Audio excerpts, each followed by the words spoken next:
Okay, good afternoon, Council. 1, 2, 3, 4, 5, 6, 7, 8, 9. We are missing Councillor Nishikawa, but otherwise I would like to officially call this meeting to order and acknowledge we do have quorum. And today we also want to acknowledge that we're on lands traditionally occupied by Indigenous peoples. It's Indigenous peoples who have cared for this territory for the benefit of future generations. Their stewardship throughout the ages is certainly recognized. Miigwech. Today, those people who are going to be joining us on Zoom and on camera, you're consenting to your image to be live streamed, and we appreciate that as well. There are no public comments received on today's agenda, but we do have a supplementary agenda, and that is to acknowledge Bob Clark, who would like to speak on behalf of our Muskoka regarding items 9A6 and 9A7. I believe that is the extent of our supplementary agenda. I will ask Council at this particular time if we have any declaration of pecuniary interests. Madam Clerk, I'm not seeing any, so I think we are good on that. And I will continue on with our regular schedule program. We do have a invited delegation at 1 p.m. That Mr. Bornhold. I think it's more whether or not there's going to be an issue regarding some of the minutes and accepting. So we may be able to move. We do have a second one coming at 2 o'clock, but not seeing that. I'm going to move on to the minutes of some of our meetings, if I may. And the first item of business is moved by Councillor Bridgman, seconded by Councillor Hayes. Be it resolved that the Mayor and Council adopt and enact the following minutes and recommendations contained in the September 14th, 2022 consent agenda, and direct staff to proceed with all the necessary administrative actions. Item number 1 are August 10th, General Finance Committee meeting minutes and action items 1 through 3. The same on August 10th are council minutes. On August 11th are Planning Committee meeting minutes, action items 1 through 9. And on August 12th are special Planning Committee minutes. Council, any questions on those minutes or the action items? I will call the question. All those in favor? Madam Clerk, I believe that is carried. Thank you very much. So with that, I believe that Mr. Bornhold, thank you very much for joining us, but I don't think you need to speak to any items if I'm not mistaken. So we will continue on. We have item 8A, report from Economic Development Officer. Where are we going here? I'm going to take it. Yep. Mr. Moore. Corey, over to you. Thank you, Worship, and good afternoon, Council. Today's report is the results of the second intake of the Community Grants Program. Our Grants and Economic Development Committee reviewed these at our last meeting, and after the first intake, we had a little over $4,000 remaining. The recommended grants and the funding recipients are included in Appendix 1. And the committees worked to distribute the funds as evenly as possible. And the other item included with this is we did receive a request from the Walker's Point Archive Group, who received a grant last year, and they would like to have an extension for another year on their funds to plan their 150th anniversary celebration, as COVID put the brakes on it this past summer. So the committee granted that request as well, or recommended that request as well. With that, happy to answer any questions. Okay, thank you. Council, any questions of Mr. Moore at this time? I am not seeing any. Oh, Councilor Mazan. Thank you. It's for you. Not really a question as to the specific reports or the recommendations, but just wanted to bring up a comment during our Economic Development Committee meeting just for next year to contemplate breaking up the funds available in a different manner to allow more funds available maybe in a second or a third intake. Just because as we went along in the process, we had less funds available to us, but we still had quite a few organizations actually applying that would have been valid. So just something for next year to contemplate in the actual grant program. Corey, any comments on that? Councilor Mazan's got her own thumb up for a little while there, liking her own comment. Corey? Just through you, Chair, Councillor Mazan's correct. We did have a short discussion regarding that idea in our committee meeting. As it speaks right now, the policy recommends the first intake, and the second intake is only completed if funds remain. So it encourages community groups to kind of get their events programs planned in a timely manner. The alternative being if we separated the funds evenly between two intakes. And when we developed the policy, we talked a bit about this too, but it could limit applicants from each intake from potentially receiving funds that still may meet the eligibility requirements. So certainly two paths to consider. And if it's something council would like to explore further, staff can certainly bring that back during the budget process for next year. But we'd be at the direction of council on that. Okay. Anybody else? Any comments? Okay, I do have a resolution moved by Councillor Everett, seconded by Councillor Roberts. Be it resolved that the Grants and Economic Development Advisory Committee's recommendations respecting funding allocations for the second intake of the 2022 Community Grants Program, as outlined in Appendix 1 of the staff report CED 2022-29, be approved, and that the extension of 1 year for the Walker's Point Archive Group's approved 2021 community grant related to unspent funds be approved. Any further comments? All those in favor? That is carried. Thank you very much. Okay, let's go on to some shore road allowance. Who wants that one? Okay. Oh, Councillor Bridgman, you have a question before we go on to the story? I do. Thank you, Mayor Harding, because I'm not sure where this comes in. I'm wondering if I could ask a couple of questions. We just passed all of our action items, and I know Mr. Bornhold is not speaking, but I wonder on his behalf if I could get some clarification for him on a couple of things. Would that be possible now, or am I somewhere else in the agenda doing that? You're welcome to do that. I guess ask the question and we'll see. I'm assuming it's a planning related matter. No, it's going to be for the Public Works Department, I think, because the motion read within 21 days, this has to be rectified or the township will take it over. So there continues to be damage done on Mr. Bornhold's property. So I wonder, Mr. Becking, can we give him some idea of if the applicant doesn't restore this, if we will go in and rectify this? So that is the main question. Thank you. Okay, sorry, Director Becking. Thank you, Your Worship. I would think that at the expiration of the 21 days, the bylaw enforcement officer will have to determine whether or not the direction of council has been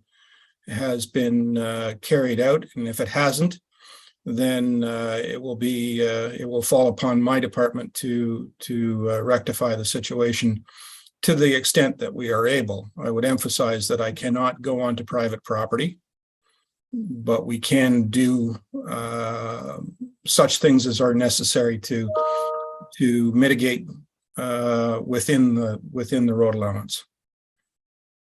Okay. We're good with that. Thank you very much, Director Becking. Okay, the story. Michelle, over to you. Thank you, Your Worship. This report and related bylaw are to stop up, close, and convey an original shore road allowance on Skeleton Lake. Okay, there we go. Council, any questions on this particular? Moved by Councillor Hayes, seconded by Councillor Jagowitz. Be it resolved that portions of original shore road allowance on Skeleton Lake lying in front of concession 2, lot 2, Cardwell, designed as parts 1 and 3 on plan 35R 26818, Kennedy Fleck rolls 12109 be declared surplus land, and that the clerk is hereby instructed to dispose of the said property pursuant to section 8911 of the Municipal Act 2001. And further, the bylaw 2022-138 to stop up, close, and convey those portions of original shore road allowance designated as parts 1 and 3 on plan 35R 26818 be ready first, second, and third time and finally passed. Any comments? All those in favor? That is carried. Thank you very much. Appreciate that. It's a little bit of an odd one, the removal of the 1 foot, I believe, on the next item. Michelle? Thank you, Your Worship, and through you, this report and related bylaw is to lift a 1 foot reserve on Clearwater Shores Boulevard. Thanks. And I'm in my phone, there we go. Councillor Edwards? Alan, you are muted. Thank you. I would like to know why that 1 foot reserve was put on there.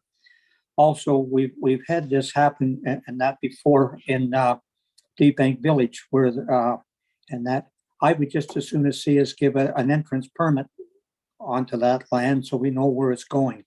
Because what we were told at Deep Bank to all the ratepayers over there were upset because staff said, well, once you've lifted it, you can cross anywhere, and I don't think that's right.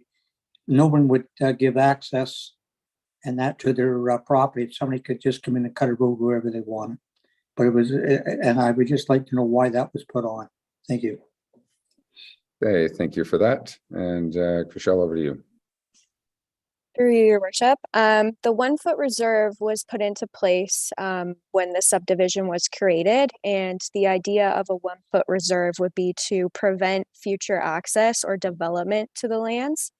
And in regards to an entrance permit, perhaps Director Becking may be able to add to that piece. Okay, Director Becking. Thank you, Your Worship. Ms. Story is correct. It's to control access. That having been said, the location of any entrance is subject to the approval of the Public Works Department. So we still have some degree of control over the situation. Okay, Councillor Edwards, are you okay? You have a supplemental question. Well, yeah, and that supplemental question is, that was put in there for a reason. And that your previous council put that in there. There must have been some reason why it was done. And I know it was to the detriment of all the ones over in 3 Mile Lake that lost their reserve. And I just wanted to make sure that we're actually protecting the things. It was put there for a reason.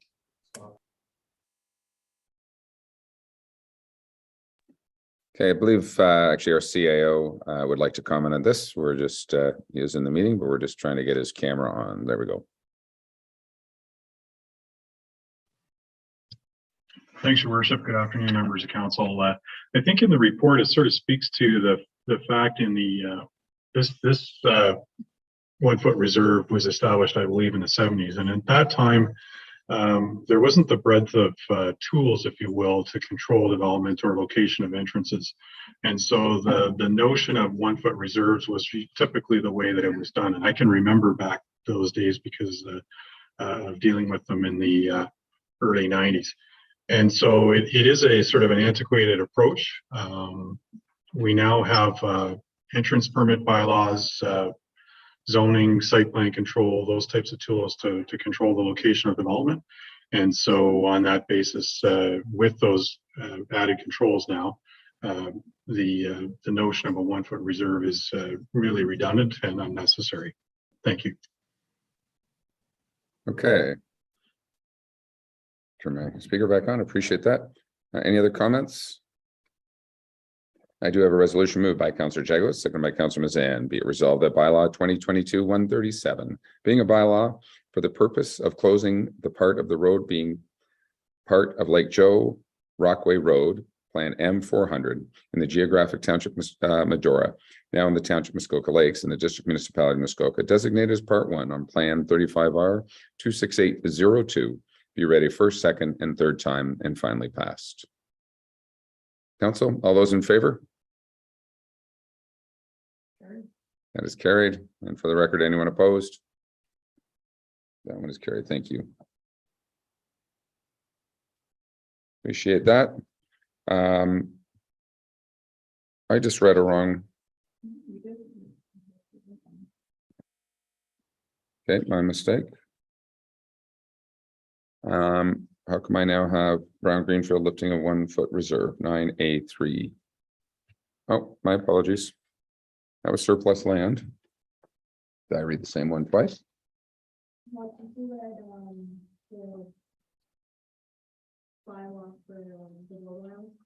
Oh, okay. I guess I read that sorry, I went to 9A2. Thank you. We're going to 9A3 at this point, and that is our 1 foot reserve, which I have not read yet. Because I'm actually into a bylaw versus a report. So I'm going to read the bylaw, moved by Councillor Kelly, second by Councillor Bridgman. Be it resolved that bylaw 2022-149 being a bylaw for the purpose of lifting a 1 foot reserve, Brown Greenfield Rule 42102, being be read a first, second, and third time and finally pass. This is for the 1 foot reserve.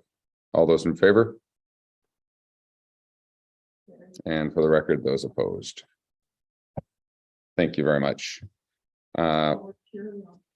We're just on Briar's, correct. I realize that. So we are skipping ahead. My apologies. We are moving to bylaw 9A4 to establish and appoint an audit committee to amend it. Any questions from council on this? Not seeing any. Moved by Councillor Everett, second by Councillor Roberts. Be it resolved that bylaw 2022-151 being a bylaw to amend bylaw 2022-58, bylaw to establish and appoint Muskoka Compliance Audit Committee be read a first, second, and third time and finally passed. All those in favor? That is carried. 9A5.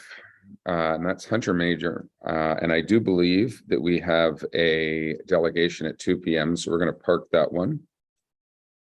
If I'm not mistaken, before we read that bylaw. 9A5, let's go to 9A6. And this is our tree bylaw, and we do have a delegation in this regard, I believe.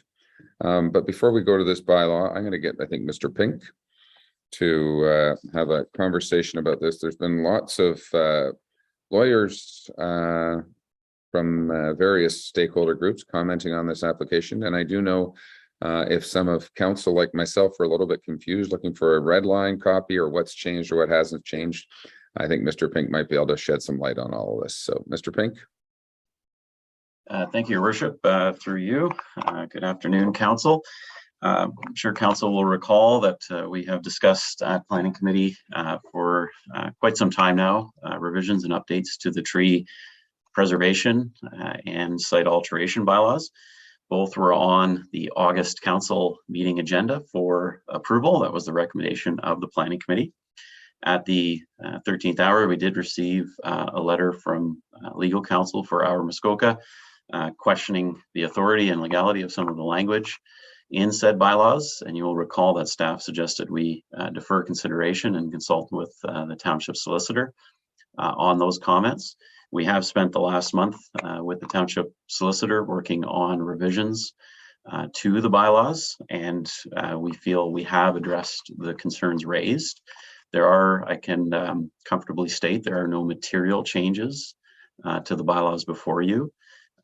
To essentially summarize, the concerns were that the bylaws attempted to control the installation and the size of patios, walkways, and such, which is a function of the zoning bylaw and not the tree preservation and site alteration bylaw. We would concur with that, and we did make changes such that the bylaws now do strictly regulate the removal of trees and the alteration of grade. They may have consequences or implications on certain features such as building permits, septic permits, or in this case, patios or site plans. However, that is our authority under the Municipal Act to pass those bylaws. You did receive another submission from the legal counsel for our Muskoka last night. I have consulted, again, continuing to question the legality and authority of these bylaws. I did consult with Township Legal Counsel on that submission, and essentially he continues to disagree. The changes made have addressed the concerns that have been raised in his opinion. The reason there is no red line version attached to your agendas is essentially Section 3 is what's changed, but it has largely been reformatted and restructured just to help with readability, clarity, and enforcement. Really, the pertinent changes are to 3.2, and there is essentially, again, just different language saying the same thing at the end of the day, just in a different way. Again, I'll reiterate, there's no material changes to the bylaws. The two matters I would point out that are new, wouldn't call them material changes, but they are two new additions. We do now have a definition of patio and a definition of walkway. The township solicitor felt that both of those definitions would help with enforceability. The rest of the changes, mainly to section 3.2, again, are not material changes, but the formatting and structure of that section did undergo quite a bit of revision, where a red line would be rather hard to follow, wouldn't serve much purpose. I hope that provides background on the bylaws in front of you and the process to date.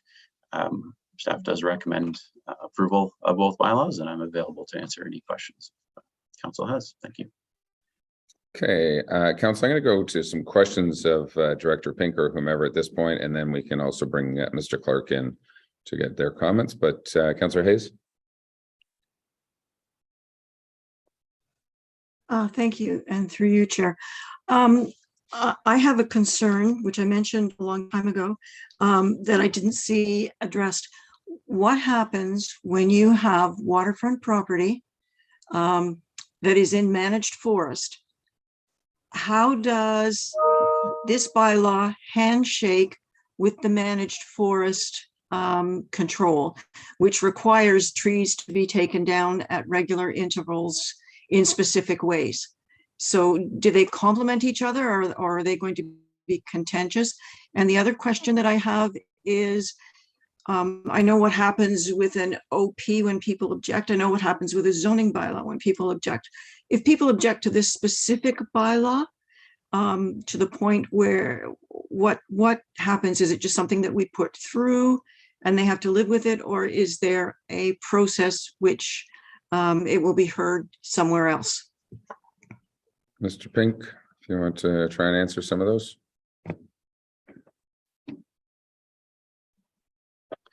Yes, Your Worship, through you. In regards to the second question, there is an ability to apply for site alteration and tree removal permits. And that would be the ability essentially to gain an exemption to the bylaws if you wish to remove trees or alter grade in contravention of the bylaws. Those processes are delegated to staff. However, there is an appeal mechanism to any decision made by staff where the proponent can come to council. With respect to the first question, I might have to do some further research into exactly how it lines up with forest management. However, there are certain exemptions under section 3.0, one of which is any let's see here, any activities or matters authorized under the Crown Forest Sustainability Act. I'm not sure if forest management falls under that. However, there's a number of exemptions where property owners are permitted to remove vegetation where it's in good agricultural practice.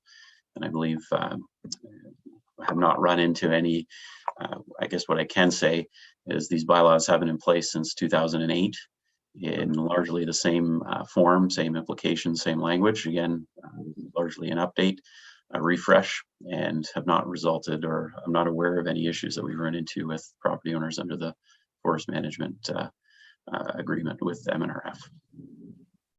Okay, Mr. Pink, I think there was a third question there, and that's from an appeals process perspective.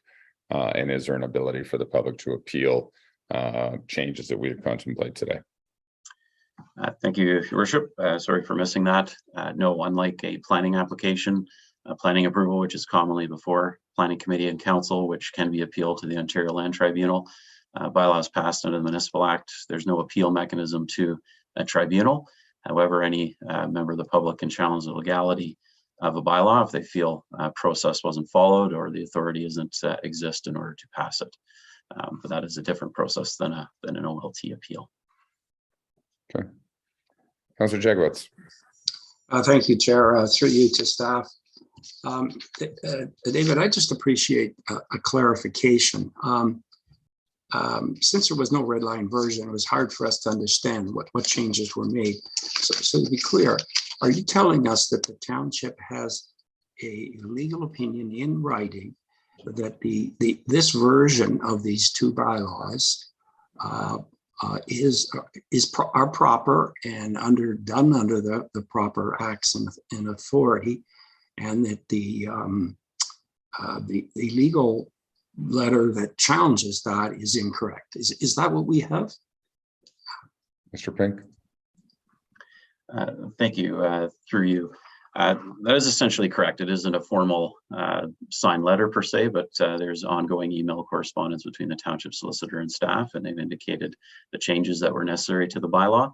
And upon receipt of the legal correspondence yesterday, immediately forwarded to the township solicitor and have a response that they do not agree with the opinion submitted. Quick supplementary. Absolutely. I'm definitely going to support passing these on that advice, but I would appreciate, and I think it might be, at least I would suggest maybe, that it might be well to get that opinion in writing for the file. Not that it's needed before we pass it, but that's clear that we as council have done our due diligence through staff and our legal counsel, and we're confident that these are legal and enforceable. I would hope that could be done. Thank you. Anybody else have any comments or questions at this time? I guess I have one of Mr. Pink at that point. David, your camera back on maybe. A month ago, this came to council with some questions of the legality of controlling patios and a number of different aspects. Our lawyers agreed that the way the bylaws are worded, they were not appropriate. We have modified and changed the wording to be able to still have the same cause and effect, but not have them challengeable so that they would be defendable as an actual bylaw. I guess the question I ask of yourself is why would we, if we've made some changes, so I know they're not material, but the implications of the changes are coming straight back to council, why would we maybe not have brought those back to planning just to give that 30-day pause for the public to fully be aware of what is being contemplated? Certainly. I think a legal review of bylaws passed under the Municipal Act, certainly new bylaws, legal review of those are not an uncommon exercise, typically occur near the end of a process to ensure that the final version doesn't have any issues. And again, not uncommon for some minor revisions or clarity to be added. I don't believe any material changes were made.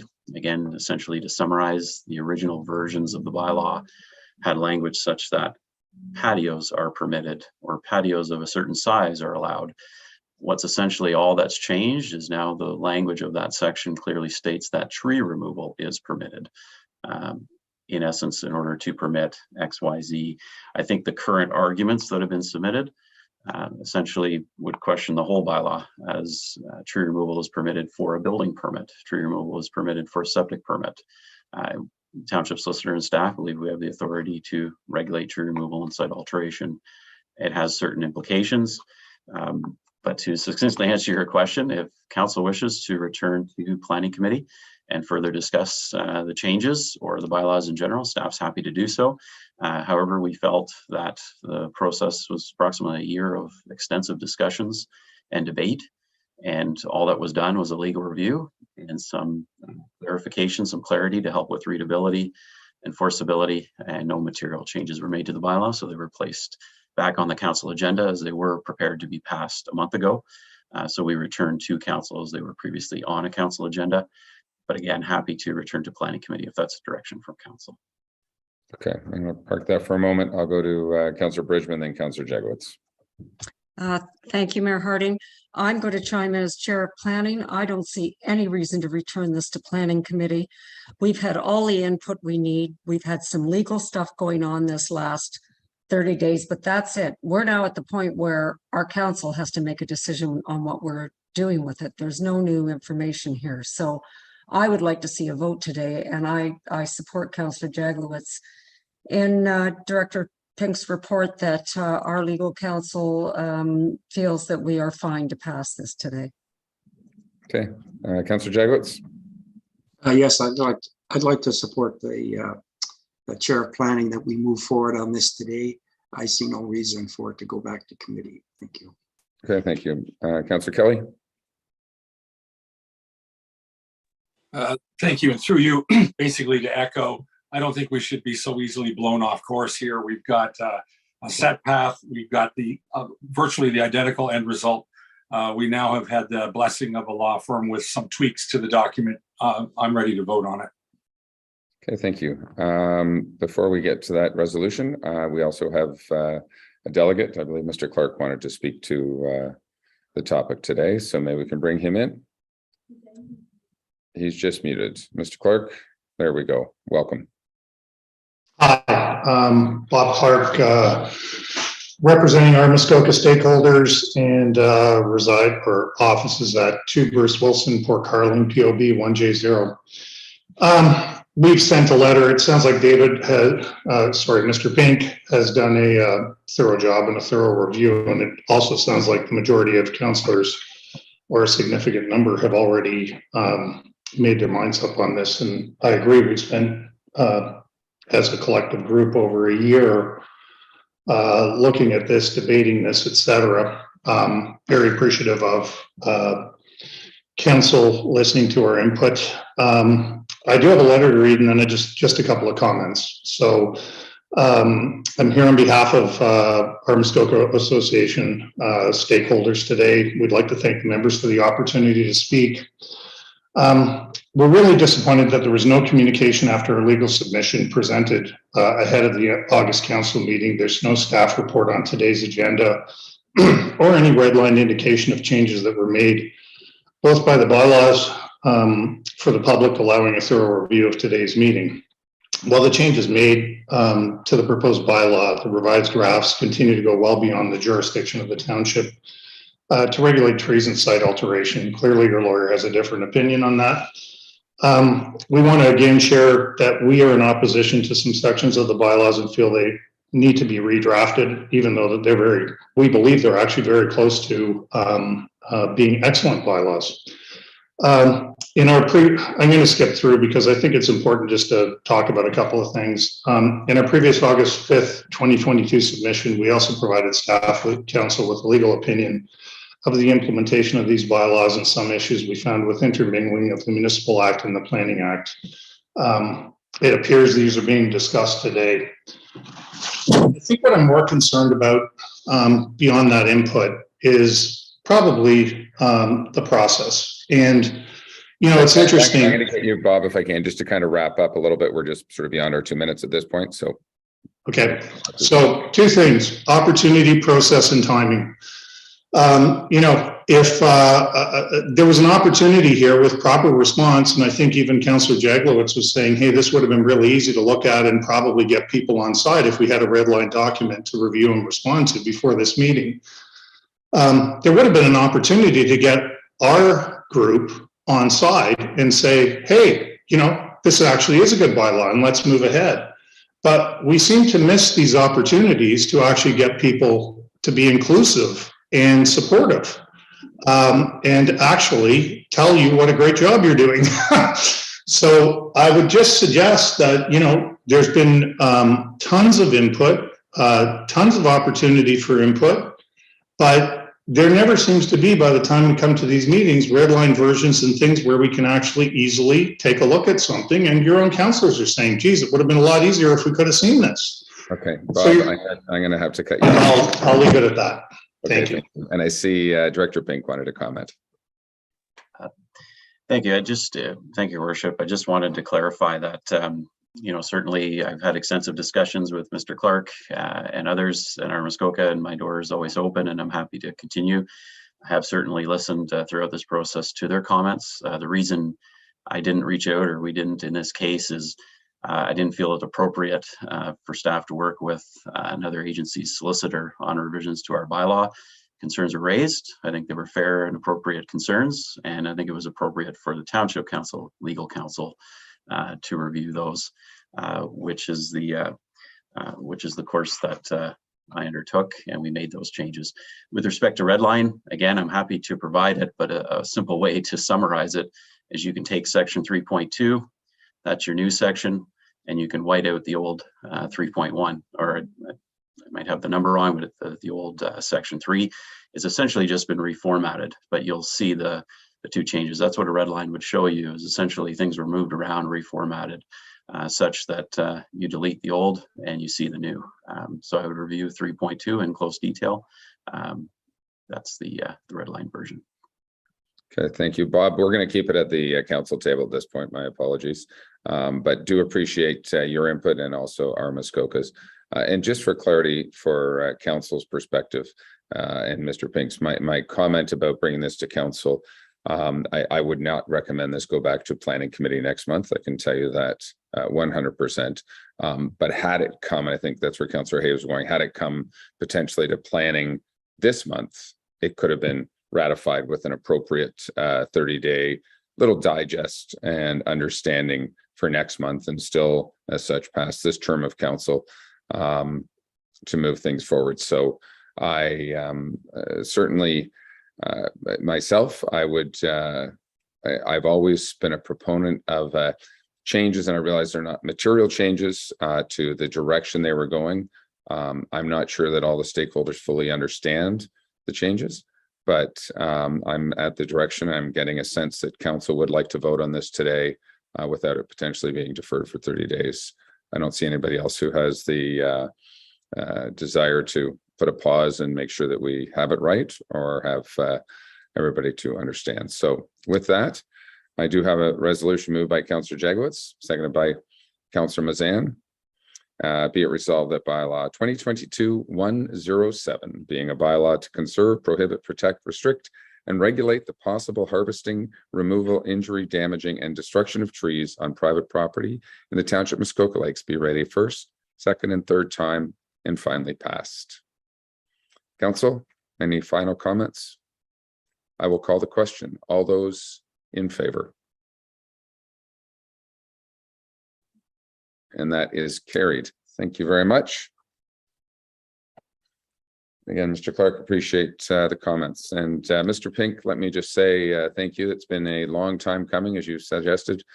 We've been at this, and what was a small little revision to our tree preservation bylaw certainly did morph and change and has grown. But as of today, that has been passed. Let's move on to number 108, bylaw 2022-108.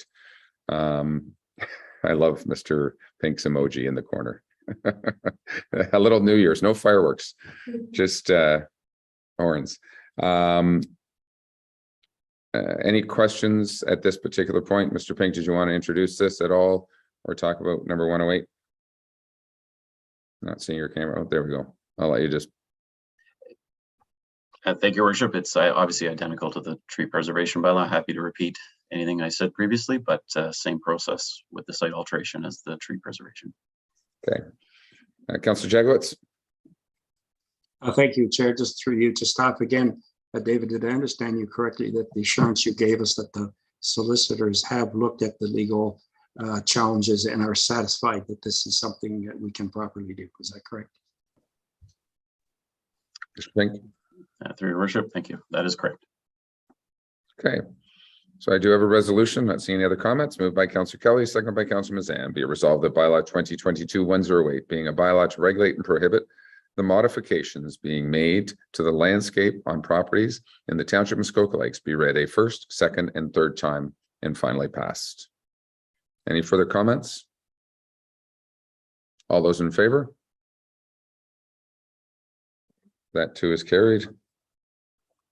And for the record, I would once again state that I would have appreciated potentially a 30-day pause on this, but I'm also at the will of council. So fireworks bylaw.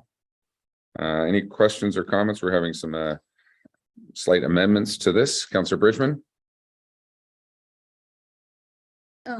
Thank you, Mayor Harding. Just a comment. I had a neighbor who I explained the new fireworks bylaw to, very confused. The fire rating was medium and the burning was sort of, daytime or whatever.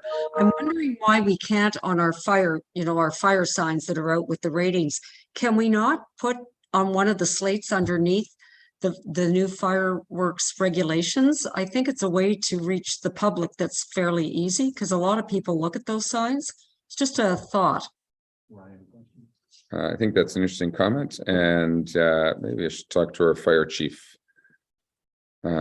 Chief, are you there? Maybe that's an opportunity to get some additional marketing out there, Chief Morrell.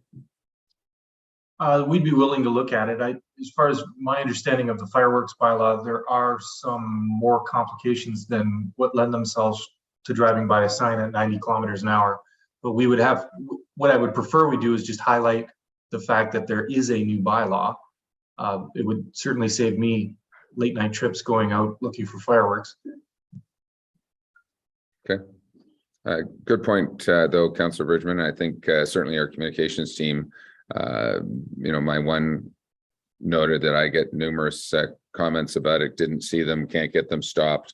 But I am hearing, and I'm not sure where the rest of council is, that we're doing a better job and that there are fewer fireworks going out there. So it's going to take some time for people to fully understand. But Councillor Hayes. Thank you, and through you. Under the definitions, could we add sparklers, please? Not so much that they need to be controlled by the fireworks bylaw, but they're not mentioned at all. And if the fire rating is high, people should not be using them at all. So if we could get something in there, work something in there, I would be happy with that. Chief Morrell, did you want to comment on that? I think sparklers, not sure whether it's the noise or how we would regulate that. Yeah, through you, your worship, to council, the term sparklers is actually it's a common term used for what we call a handheld firework. It is defined in the NRCan in the federal fireworks regulation, but I would definitely suggest that if we thought there was some confusion in market, we could add that to the bylaw so that it was more clear. Okay, I think Councillor Hayes is sort of requesting maybe some slight tweaks to the language accordingly. Councillor Roberts. Thank you, through you, Chair. I think that just simple signage on every entrance into the township, including from Wata, that fire ban is in effect, and then pull it off the 3 periods of time that it's not in effect. Thank you. Okay, Councillor Zavitz. Thank you, through you. The sidebar to this, I have actually gone and talked to quite a few people about fireworks, and I can tell you that it's very confusing when they can walk into 4 stores in Bala or Port Carling and buy them. So, while it's something that is sold and we can't regulate that, I understand it. It's very confusing to our public that can go into our township locations, retail locations, purchase the same. And I know Wata isn't, here, but a lot of people go to Wata and then they come out here and they blow them off. And then they act all surprised when someone says, hey, it's illegal, essentially, except for 3 times a year. So is there something, I guess, back to the chief? I mean, I know that I don't want to mention retail outlets names, but they put a sign on the door that says, fireworks available, but check your local bylaws. So, I guess that's their way out. And I'm not suggesting we go into this. I don't know. I don't want to be overbearing, but I think it feeds into this thing. Okay, Mr. Kennedy or Chief Morrell, I'm not sure who wants to handle this. Chief? Through your worship, in fact, in the Municipal Act, it does provide council an avenue to regulate the sale, actually to prohibit the sale of fireworks if they so desire. Mr. Kennedy, did you want to comment as to how we might further help support the fireworks bylaw? Yeah, through your worship, I concur with Chief Morrell. We do actually have the authority to regulate the sale of fireworks within the township. As a point of clarification, I've been working with our communication specialists in making up some placards, I guess, or postcards to post in retail places around the township to advise when the fireworks bylaw is in effect and when the permitted days are allowed to light fireworks off. So those will be going out to businesses in the near future, and we're hoping that they can put them either at the front cache or at the front door when people are walking in to better educate the public. Okay, Councillor Mazan. Thank you. And through you, just another idea that was brought up through some road association meetings was having something that you can put at the end of the road. So just another idea for communications team to contemplate, just similar to, and I hate to bring up, but the signs that we are allowed to use, on the side, well, for the election signs, something similar that the township might offer that has content that road associations would have access to, and they could put at the end of their roads at the beginning of the season and take down at the end of the season might be another option. So. Okay. Council, just a quick comment or question. And I think Chief Morrell and Mr. Kennedy also commented that, we do have the ability to regulate the sale of fireworks potentially over the next 6 months. And we know that we are looking at various bylaws, trying to tighten them up and make sure they're achieving the goal of the bylaw. Just maybe as a nodding of heads or a raising of thumbs, would we like our Mr. Kennedy to sort of look at that bylaw? This particular one, we'll update it today, but to maybe look at potentially the regulation and sale and regulating that. I'm seeing some thumbs up from councillors, so I would certainly support that. So Councillor Roberts is sort of in the minority at this point, but we're not changing anything specifically today, but I think just the idea that our bylaw staff might look at some kind of regulation, because I would agree that if I can buy it at Foodland today, I'm probably going to try and set them off tonight, not knowing what I can do. So, Councillor Edwards. Yes, I would, and definitely support the stopping the sale of them. I think we should also, on our fire signs, just thing underneath, no fireworks allowed. Check our website, and then we can put everything on the website. Something simple. And I think what we should be doing is putting a sign on 138, because a lot of people go out to Wausau to buy them. You see it advertised all the time on either side of the road. No fireworks in the Muskoka Lakes. See our bylaws. Thank you. Councillor Hayes. Thank you. Through you, just a supplementary to what I mentioned before, sparklers, I don't believe have the same effect as fireworks. They're not noisy, they're not intrusive, you don't throw them up in the air. I don't see why they couldn't be excluded, except for in the time that we have a fire ban, because I think that those are something that you hold in your hand. So I don't believe that they're should be considered in the same thing as the actual fireworks. So that's what I was meaning by sparklers, and people do refer to them as sparklers, not whatever Chief Morrell called. Okay.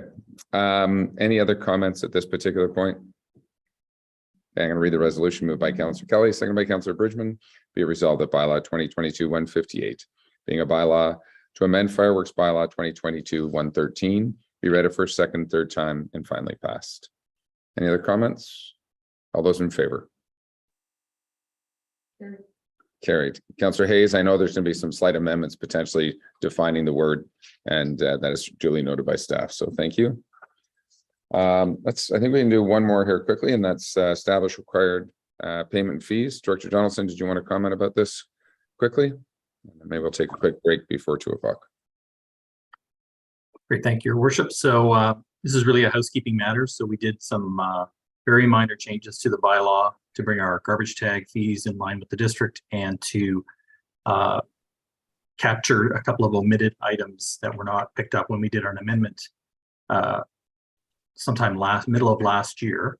This would have been the 4th amendment to the original bylaw. So what's being proposed here is just a new fresh bylaw that's not the 4th amendment to one that was 5 years old and so on. So we're trying to just do some housekeeping.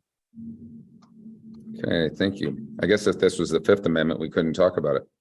Councillor Zavitz? Thank you, and through you. The garbage tag, is this part of the new plan for waste in the township, in the district? I don't understand what I put my garbage out every week and it gets taken away. I don't use tags. Director.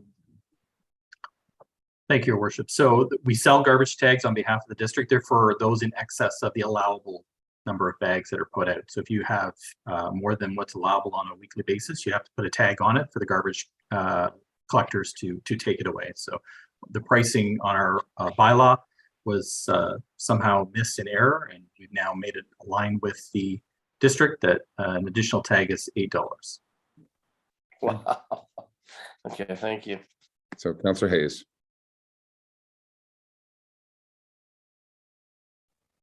Thank you, and through you. Under the swimming lessons, you have courses and manuals, and you have a workbook with a set cost. Would that not be better to say that that's 100% cost recovery? That way, if those costs go up, you don't have to change the bylaw. Because those costs are set by a third party. Thank you, Your Worship, and we can certainly look at that. I didn't anticipate or endeavor to make any further changes to the bylaw, but we certainly do review it for minor changes annually, and we had indicated we would revisit the entire bylaw from top to bottom biannually. So our next scheduled update would be for 2024, but we can certainly look at it and make that change in advance of next year. Okay, thank you. Anybody else? Any comments? I do have a resolution moved by Councillor Roberts, seconded by Councillor Edwards. Be it resolved that bylaw 2022-152, being a bylaw to establish and require payment for various fees and charges for information services, activities, and use of township property, be ready for second, third time, and finally passed. Any other comments? All those in favor? And that too is carried. Thank you very much, Mr. Nelson. Council, I'm going to suggest we take about 10 minutes or so. We'll come back shortly after 2 o'clock. We'll have our next delegation at that point and be able to move on with some of our zoning bylaws. So let's just say 2:05. We'll come back. Thanks.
Okay, we'll get everybody back. The moments to go. There we go, 2:05. I'd like to welcome everybody back, and we're going to sort of jump ahead or back up in our meeting. And we do have an indicted delegation. Mr. Dunal, welcome. Before I have you speak, though, I'm just going to, we have a couple of things. One of them we're going to do is a site plan control, but I'm actually going to get maybe our planning staff, not sure who wants to handle this one, Ms. Walker, to sort of introduce this application, and then we can go to our site plan, or actually we'll go to Mr. Dunal, just to understand it and hopefully maybe move some stuff. But Ms. Walker, I'll turn this over to you, and we're going to item 9B2. There we go. Thank you, Your Worship. Can everyone hear me okay? Perfect. In August, Planning Committee heard zoning bylaw amendment applications at BA 1122, bylaw 2022-052 in the name of Hunter and Major.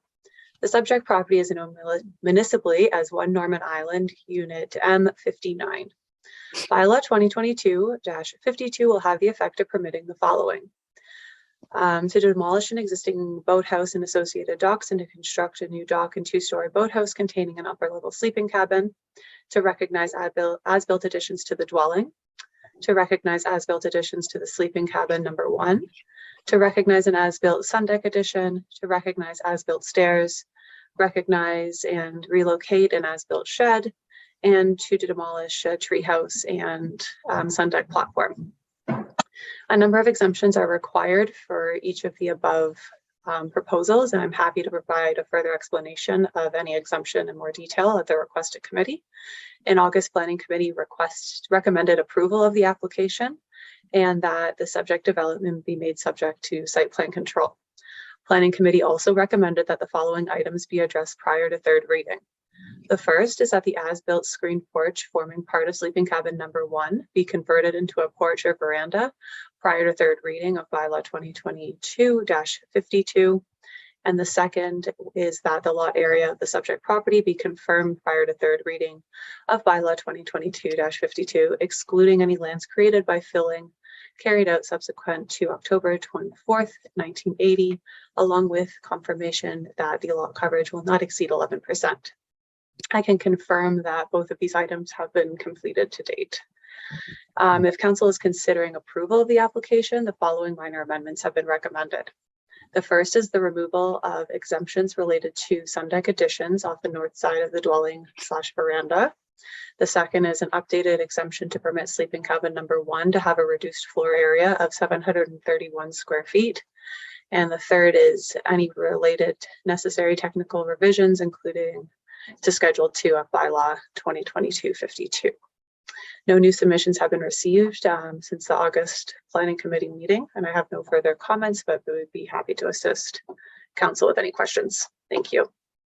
Okay, Ms. Walker, thank you. Mr. Dunal, I know you're here to speak. I just want to do the one thing we have recommended is site plan control. So I'm going to read that first of all, and we'll go through that, and then we will move on. So I do have a resolution moved by Councillor Hayes, seconded by Councillor Roberts, be it resolved that bylaw 2022-148, being a bylaw to designate site plan control Hunter and Major, Norman Island Part 1, Plan 35R 23174, Monk, Roll 91582, be read a first, second, and third time, and finally passed. Council, any comments on site plan control? All those in favor? And that is carried. Thank you very much. Mr. Dunal, would you like to address? I've got 2 minutes for you to have a conversation with council. Over to you. Okay, thanks very much. Thank you for giving me the opportunity to speak to you this afternoon. The owners, Anita and Jonathan, asked me to request that you consider amending 2 items of the bylaw amendment. First, that they be allowed to have screens on the existing veranda of sleeping cabin number 1. And second, that they be allowed to relocate their existing storage shed to a different location or possibly keep it where it is located now. With respect to the veranda, although it does not conform to current bylaws because there are too many structures on the island, the area around it is well treed and buffered from the lake. If the veranda is screened, it would become part of the habitable area, which on this property is well below the permitted 7,500 square feet. This overall low habitable area is one of the significant features that allows the buildings on this island to blend in and not dominate. For example, the existing cottage could have screen porches on the 2nd floor, and that would be permitted. But the overall visual mass of that building would increase, and that building is in an area that's more visible from the lake than the sleeping cabin. In the off season, the owners use this porch to store outside furniture. And so, like many cottagers in Muskoka, the veranda is already screened or shuttered in half the year. Our second request is that the owners be allowed to relocate their existing storage shed to a different location or keep it in the existing location. This old shed was originally located on the north side of the island, and the owners moved it to behind the sleeping cabin number 2. And they also added a bit on to it. They did this to have it blend in better with the existing buildings and to be buffered more with more tree cover. For this amendment, we're asked to relocate it to an area above. We were asked for this amendment to locate it in an area above the floodplain line, not realizing that that would make it quite a bit more visible from the lake. So the owners are asking that they might be allowed to relocate the shed east of the septic field or possibly back to where it was originally located. Although this location puts the shed back in the floodplain, it's an area of dense tree coverage and would not be visible. And even though located in the floodplain, I'd suggest that because it's just a small storage shed, well below the 15-foot permitted height, that it be considered that it be considered an acceptable shoreline structure, like the existing gazebo and the boathouse are. Thanks very much for allowing me to make this presentation. Okay, Mr. Dunal. Council, any questions on the requests of the applicant? Anyone in support of the requests? I guess I'll ask that particular question. Councillor Edwards. Yes, as far as the screened-in porch, I could allow that. And that this is Muskoka. There's lots of bugs at certain times of the year. It would make it more usable. And if the storage shed was out of sight, I wouldn't have a problem with that either. Thank you. Okay, thank you. Anybody else want to comment at this time? I'd ask a question of staff from the relocation of the storage shed. I would agree with, personally agree with Councillor Edwards about leaving the screens up on the screened-in porch. I mentioned that before. From a staff perspective, the relocation of the existing storage shed, if we're storing related stuff in there, like, boathouse materials, could or could not be, we're not living in it from a floodplain perspective. Are we causing more harm by moving it? Mr. Sharp, maybe you can comment.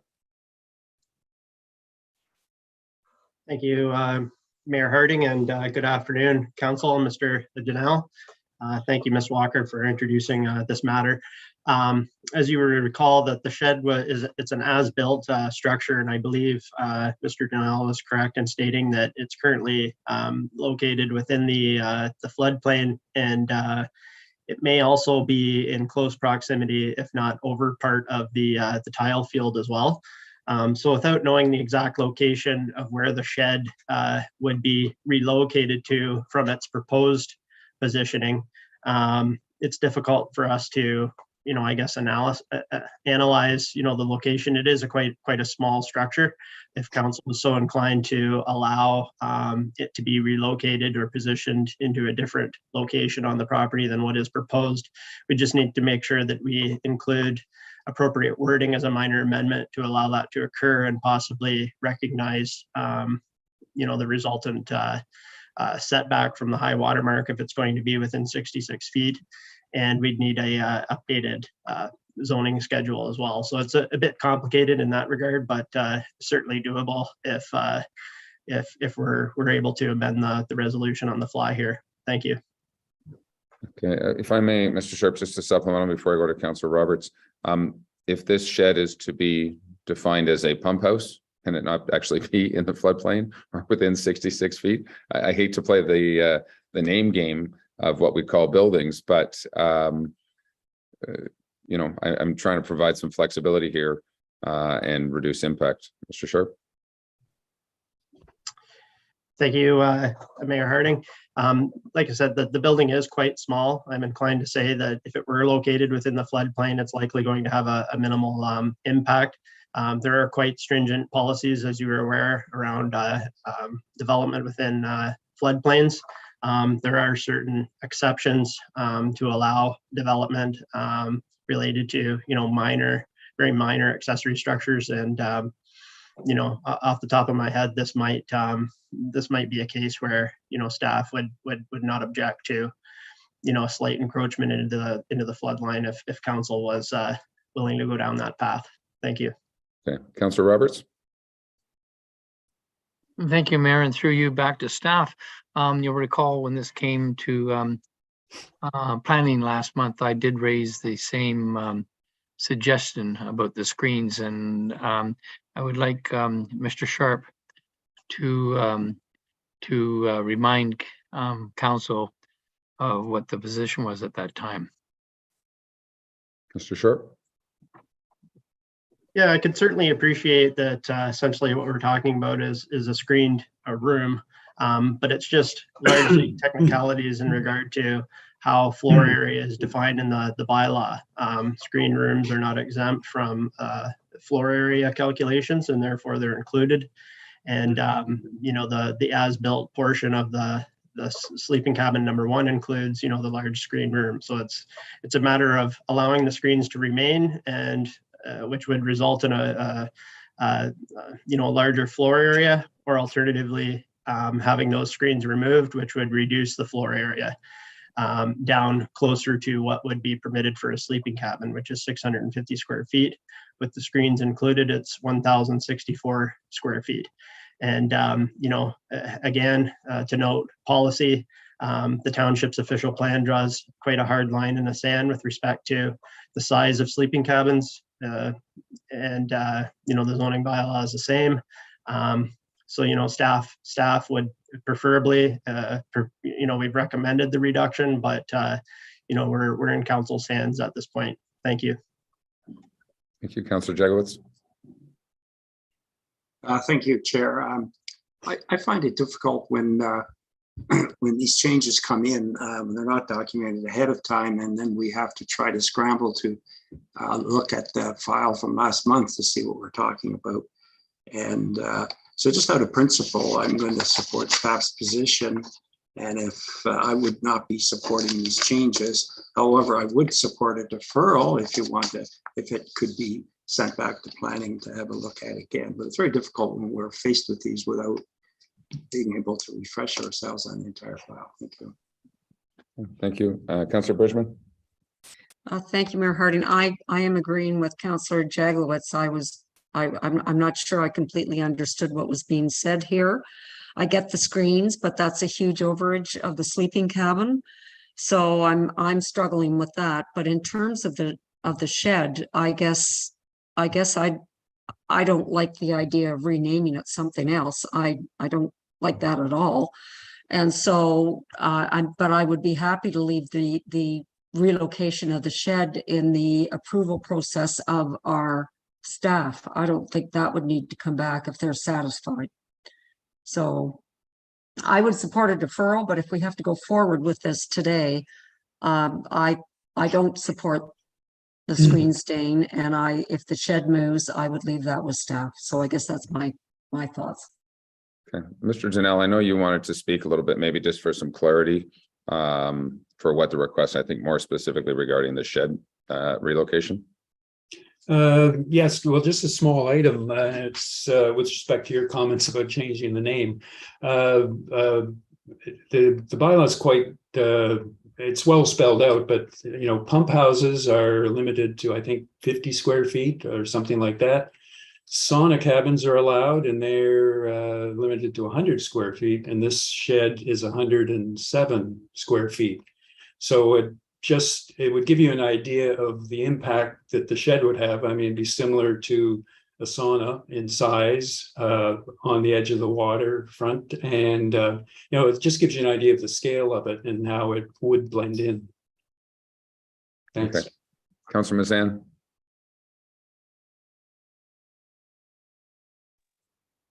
Thank you, and through you. I just wanted to support what Councillor Bridgman was saying. It is a little confusing as we're listening and trying to understand location of a shed. You want to be practical, but if there is a method for it, and I believe that's what Mr. Sharp was saying, where we could have staff help manage this and not require them to move a building. Like if it just logically is not making sense on this property, and staff is able, if we can somehow give staff the power to help manage that through the site plan process, then I'm fine with that. As it relates to the screened-in porch, it seems silly, and I'd love to find a way to keep the screens on the porch. It's just the way this is today.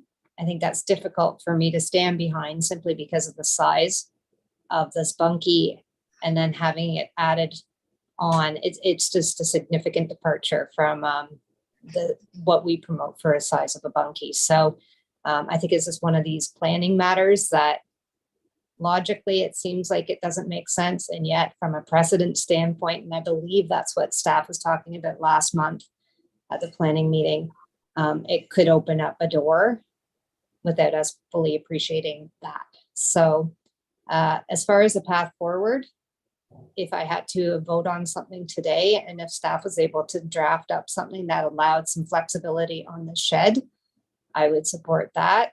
If not, committee would prefer, or council would prefer, then I would say, let's defer this to get this right. So it's something that everybody is comfortable with.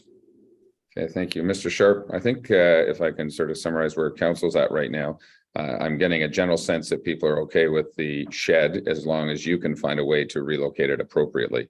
I'm not sure if you've heard that or not, but we might have to amend the minor revision. Yeah, I would just clarify that, like, this is the first time that staff are hearing of the proposal to relocate the shed. So I think part of what causes a bit of confusion on our end is where exactly will it be relocated? Preferably a revised site plan would have been sent to us in advance showing the location, and then we could have pegged it down from there. So the difficulty is, albeit it's a small building, the difficulty is we don't know where it's going to be located. Is it going to be 66 feet from the high water mark and comply? Is it going to be 10 feet? I'm not sure. Where is it going to be in relation to the tile field? Again, we're not sure of that either. Like I said, I think it is possible to come up with a flexible minor amendment to allow it to occur. It's just how far is council wanting to take this?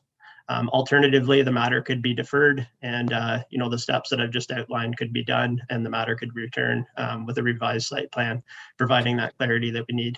Thank you. Okay, I fully understand that, and I would agree it's difficult at times to do things on the fly.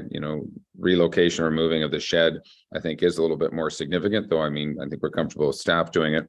And just for clarity, Mr. Sharp, the sleeping cabin and the screened-in porch, they exist today.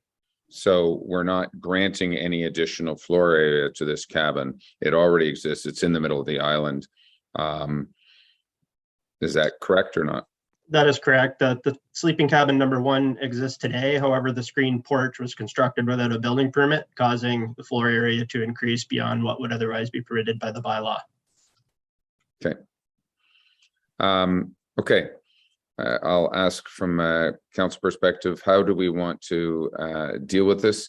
Do we want to let staff come back in 30 days and give us a little bit better idea on how they want to deal with the shed? Or are we okay to delegate that to staff? Councillor Edwards and then Councillor Hayes.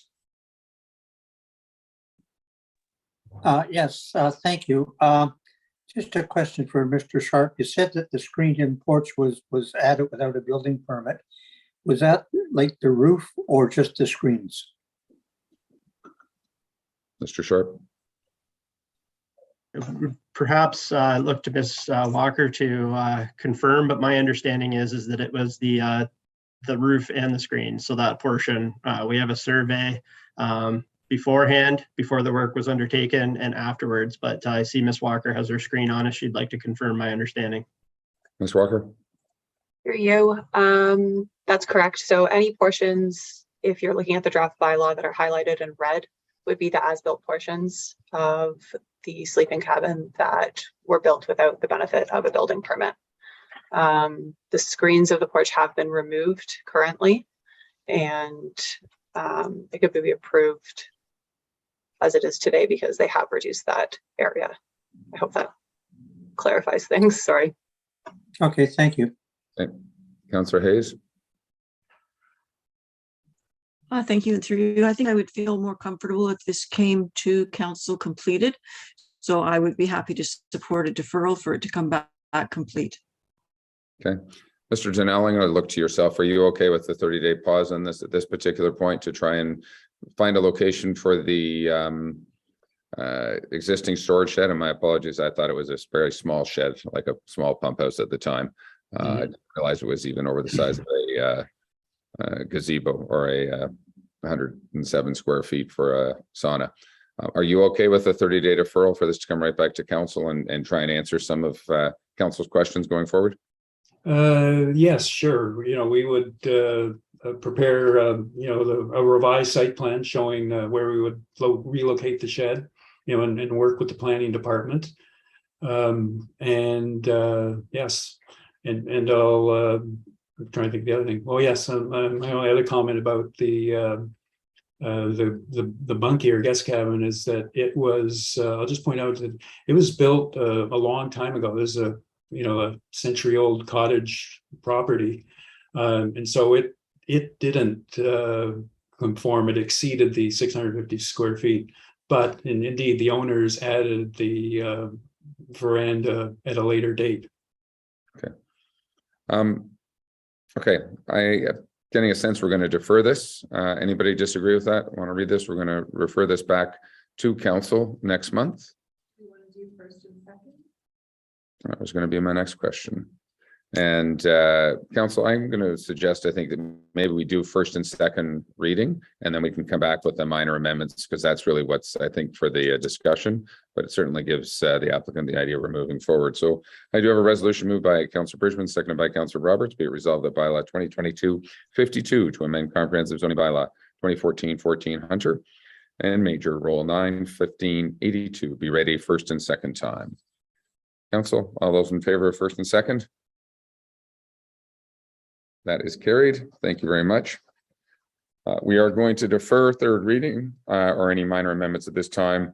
Mr. Dunal will get yourself and your clients to come back to our planning staff, Ms. Walker, just to finalize what you may like to do so that council has a better idea what they're being presented with. Councillor Edwards? Yes, so that's coming back to planning rather than council. My recommendation, it can come back to council. It's come through planning. We've given first and second. It would come direct to council next month. That's right. Okay, that's what I thought, but I just wanted to make sure. Didn't want to hold them up any more than necessary. Exactly. So we're all working to the right finish line. So Mr. Dunal, thank you very much for joining us today. Appreciate it. Okay, thank you. Okay, let's go back to 9B1 and Arnie. Who do we have from planning department? Going to join us, Ms. Walker again. Yeah, sorry, let me just get back to this one. Thank you, Your Worship. In August, Planning Committee heard severance application B/25/22 ML and zoning bylaw amendment application ZBA 25/22 bylaw 2022-91 in the name of Arnie. The subject property is known municipally as 1262 Moon River Road. Consent application B/25/22 ML will have the effect of creating one new lot. Bylaw 2022-91 will have the effect of rezoning the retained lot from rural area 3 RU1 to rural area 2 RU2. In August, Planning Committee recommended approval of the application to Council. If Council is considering approval of the application, the following minor amendments have been recommended. First, that the severed lot be rezoned from rural RU2 to rural RU1 to rural RU2. And the second minor amendment is that the wetlands on the retained and severed lots be rezoned from rural RU1 to environmental protection EP1. No new submissions have been received since the August Planning Committee meeting, and I have no further comments, but I can assist committee with any questions. Thank you.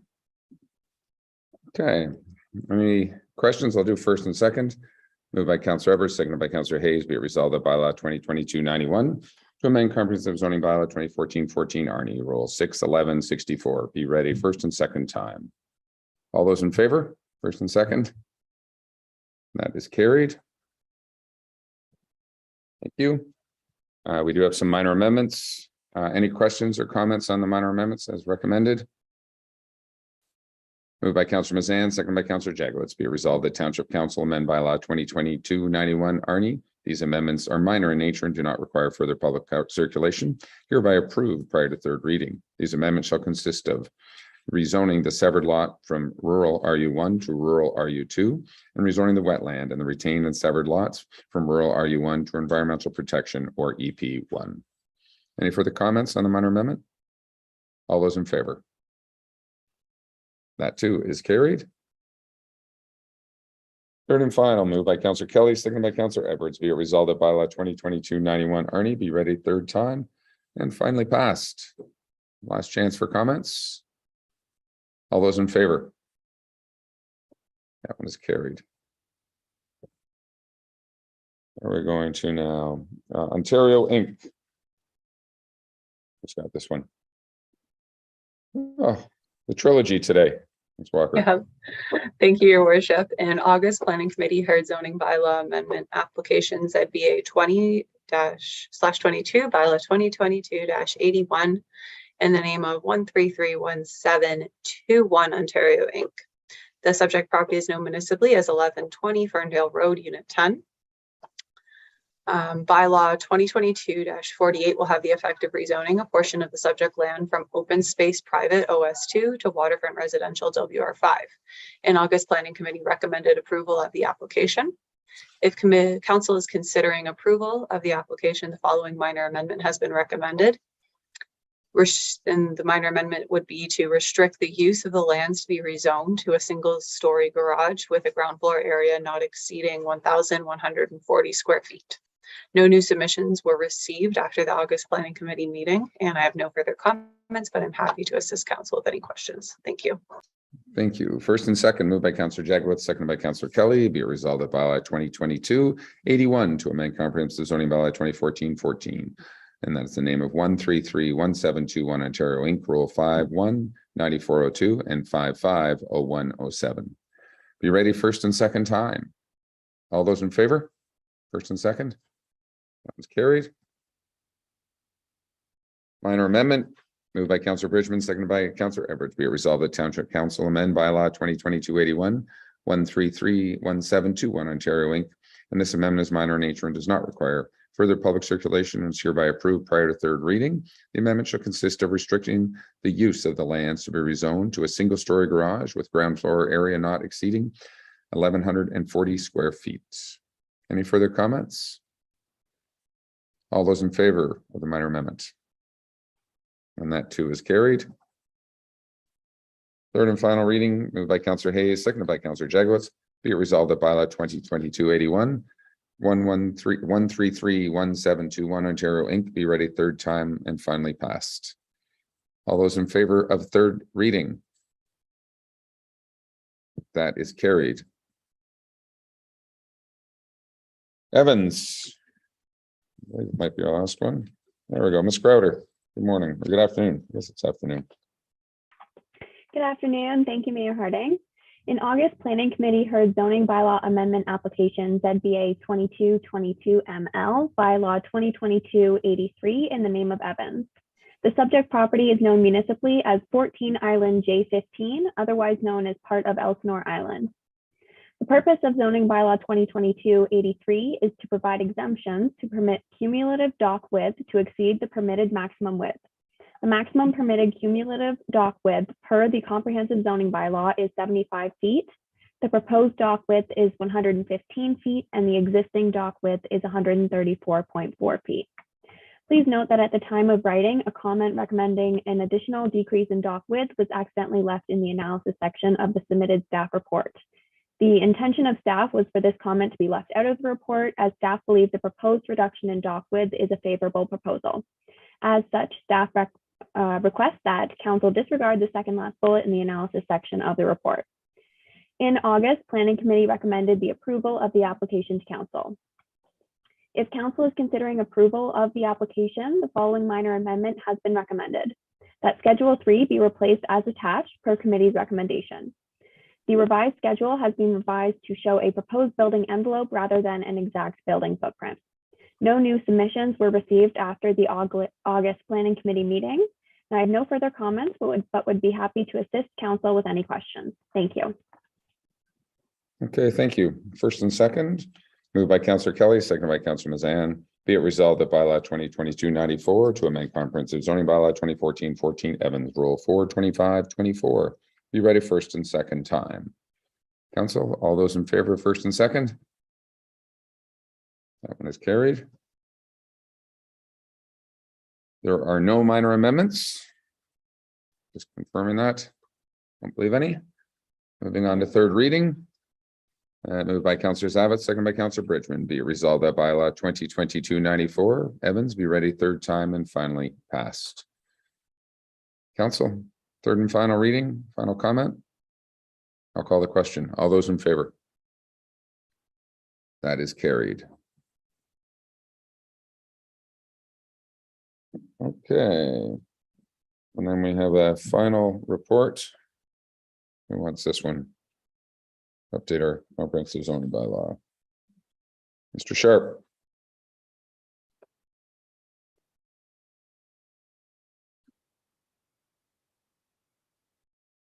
Mr. Sharp. Yep. Yeah, there we go. Sorry about that. I was having our own update from Muskoka Lakes. Technical glitch here. Yeah. Yes, thank you, Mayor Harding, and hello again, members of council. The next matter to be addressed is zoning bylaw amendment ZBA-3621, bylaw 2021-116, which is a township initiated amendment to comprehensive zoning bylaw 2014-14. This amendment has been ongoing since September 2021 and has culminated in the bylaw that you have in front of you today. In August, Planning Committee recommended to Council that bylaw 2021-116 be approved, subject to minor amendments to remove changes to section 3.2H of bylaw 2014-14 intended to address redevelopment of shoreline structures that are over width, to remove additions of sections 4.1.7 and 11.126 to bylaw 2014-14, which are intended to address accessory buildings and plumbing on waterfront residentially zoned properties, and to increase the maximum permitted accessory building height from 20 feet to 25 feet on waterfront residentially zoned properties. The amended bylaw with these changes is included on page 244 of your agenda package. Included in the bylaw are a number of necessary technical revisions to assist with clarity and enforceability, and these revisions have been made with input from the township's solicitor. I would like to thank all of those involved in this process for their time and effort, and I have no further comments at this time, and I'd be happy to assist council with any questions. Thank you. Okay, thank you very much. I'm going to go to first and second. First of all, moved by Councillor Everett, second by Councillor Hayes. Be it resolved that bylaw 2021-116 to amend comprehensive zoning bylaw 2014-14 Township Muskoka Lakes be read a first and second time. All those in favor in first and second? That one is carried. Mr. Sharp, the minor amendments that you have spoken about are to remove, I'll say, some of the controversial issues that we had when we first contemplated this bylaw. and some of those may come back with further amendments. But the minor amendment bylaw would be moved by Councillor Jago, second by Councillor Kelly. Be it resolved that Township Council amend bylaw 2021-116 under the name of the Township of Muskoka Lakes. And these amendments are minor in nature and do not require public circulation and are hereby approved prior to third reading. These amendments shall consist of removing amendments to section 3.2H and additions of sections 4.17 and 11.126 to comprehensive zoning bylaw 2014-14. And that is also permitting a maximum accessory building height of 7.7 meters or 25 feet in waterfront residential zones and necessary technical revisions to assist with clarity and enforceability. Minor amendments, council, all those in favor? That one is carried.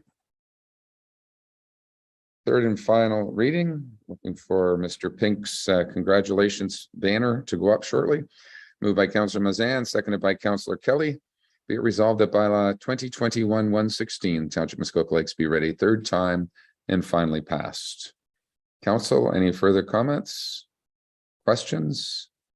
Mr. Pink with his hand on the emoji. All those in favor? And that is carried. There it is.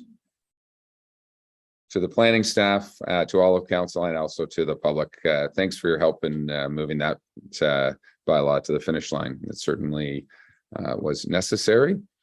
And I do have one other little item, or just before we go into closed session, if I may. Do this briefly here if I can. Yeah, let's just do that. I do want to just take a brief moment, if I can, and probably should have done this at the beginning of the meeting, but just before we go into close, to recognize, and that is the death of Queen Elizabeth II, who for 70 years certainly had devoted service. It was a historic reign. We certainly follow as a monarch Commonwealth country. We appreciate her service and look forward to the new king in reigning as we move forward. But I know that for those who normally tune into the district meeting on Monday, our district council meeting has been deferred for a week so that people can attend the funeral virtually or on television on Monday. But just a note of reflection on the Queen's incredible life and her service to England, but also to all of the Commonwealth nations. Okay, with that, I appreciate it. We do have a resolution moved by Councillor Roberts and second by Councillor Mazan that the council in closed session convene at, and it is 2:41 p.m. for litigation or potential litigation, including matters before administrative tribunals affecting the municipality or local board, and that is one matter pursuant to section 239(2) of the Municipal Act 2001. All those in favor? That is carried. Thank you. We will have some people leave the meeting.